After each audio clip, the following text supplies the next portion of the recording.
Good evening. I'm Ann Sellers, Director of Missions Outreach and Evangelism here at St. Dennis Ministries. And I'm here with my good friend Gloria Allen Sims. And Hi. we are going to be chatting tonight about the women's entrepreneurship spirit. Every month during October, St. Dennis takes the opportunity to encourage and empower women.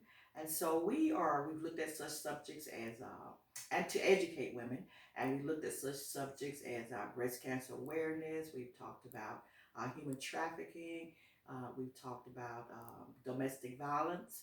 And so this month we want to celebrate great women who are doing an outstanding job. These We're going to have 4 or 5 women that we're going to talk to this month. Entrepreneurs who are being celebrated in the industry, who have met all challenges that they encountered to get to this point of the pandemic and beyond. They're yet thriving during this season of the pandemic. So we wanted to take this opportunity to just present these ladies to you, and they'll have an opportunity to chat not only about their business, but we more so want to know about the story. How did you get to this point from cradle to the pandemic and beyond? So tonight, as I said, we have Gloria Allen Sims. I'm just going to ask her some questions and just let her flow. Glo and I worked together 20 years Oh ago God. or more, Yes. and Almost she is 20 a years ago. dynamic woman of God that's great inspiration to me and to the world. So Thank you. I Same present to you, Gloria Allen. Ann. Same. Gloria, we want to talk about. Tell us about your what inspired you, or who inspired you to start your own business. Absolutely. Well, first and foremost, you were one of those initial people who inspired me. We were working together, and we actually got to see up front and close some of the dynamics that go into starting your own business, working for a small startup in Springfield, Virginia. And I believe the year was roughly about 1998 Yes, when we somewhere around met. there. Yeah. And so I watched under the tutelage. You got to see the good, the bad, and everything in between on what it takes to start up a business. Mhm. So we honed our skills during that time in training, which was a passion for both Ann and myself. And so roughly I listened and honed those skills, met clients all over for about 6 years. And then I realized after doing that for so long that maybe I could do this for myself.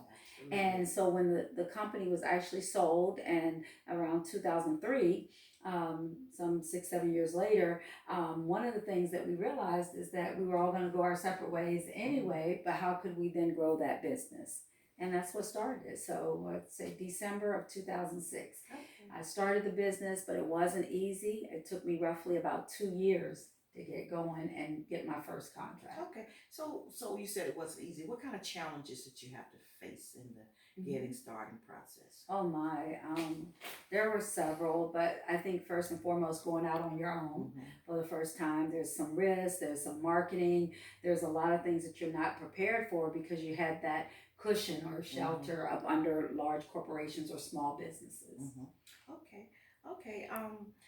I know that even during that time, even before you actually started your business, as you were prepared, I know there were some personal challenges that you were going through.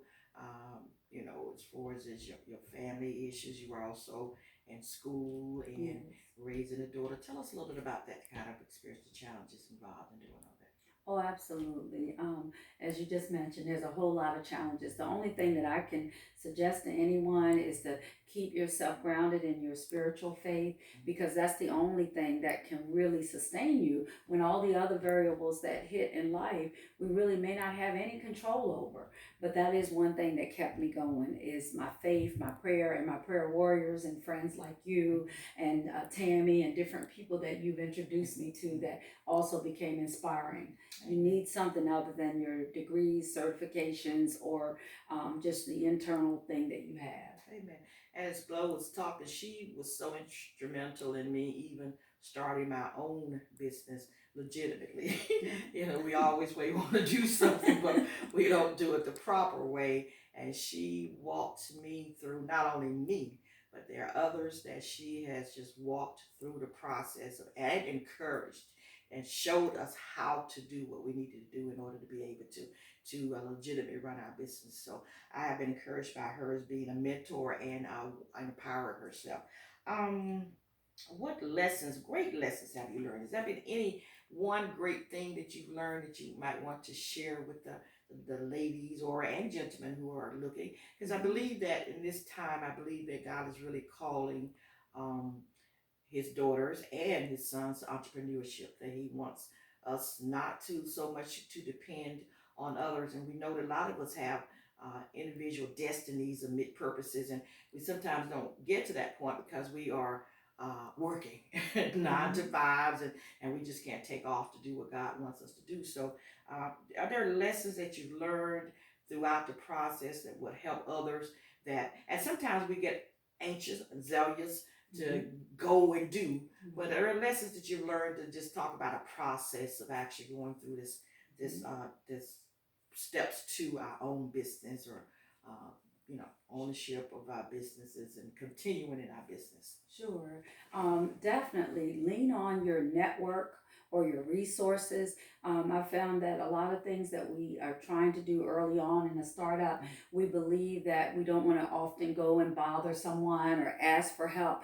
But honestly, the network is already out there. Sometimes it's just a matter of a conversation, Mm-hmm. as you've shared, that we need to create these environments and where people can feel comfortable and go into that resource. We know that there are small business organizations that already exist, but utilize your church, utilize your organizations. Like I believe in my sorority, and then there's the church, Ebenezer, AME, just fellowshipping with you there and being inspired by other entrepreneurs, the networks that you all belong to. Use those because sometimes that is a lot faster in your path of asking the right and getting the right answers, and it's less costly because if someone's already building it and the infrastructure is there, that's a lot more effective than you going out doing it on your own, making mistakes, and then you know the story. If you do it once, you do it twice, it's gonna cost you. Right, right. It's gonna cost you for doing the work, and it's gonna cost you for repairing it if you That's right. make the mistakes. Okay, okay, good deal, good deal, good deal.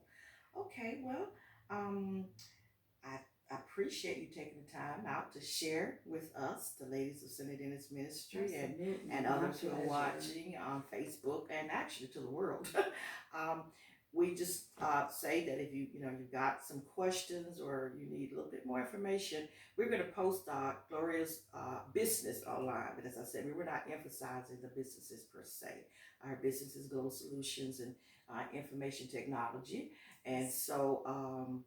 One of the big things that she does. She's an excellent teacher, instructor, and so you can see the skills, great communication skills, and so We all we have that. Tap into it. We all yeah, have tap that. in your resource, and this is what it Yes, says: things that do come naturally with you. That's about how you absolutely. start. Your passion, what inspires you, what gets you up every day, and makes you stay up late at night until 12 o'clock and Right. 1 o'clock in the morning, and you're not mad about Right. it.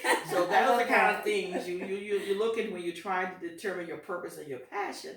You want to tap into those kinds of things, and certainly we encourage you to seek God during this time when we have time Absolutely. to sit by ourselves. We have a little bit more time now. Seek God Yes. about what you should be doing from this point on. But we just want to see you to be encouraged and you to be inspired by the story. As I said, we'll be continuing this journey for 3 more weeks at least, and we'll be next week. We'll have a comedian, Sandra Moore, who will come and share about her journey to being a comedian, to being a wife and a mother, and those kind of challenges, how she's bringing all that to pass at one time. So I thank you for listening, and we look forward to seeing you next week. Have a great week. Bye Bye bye. bye.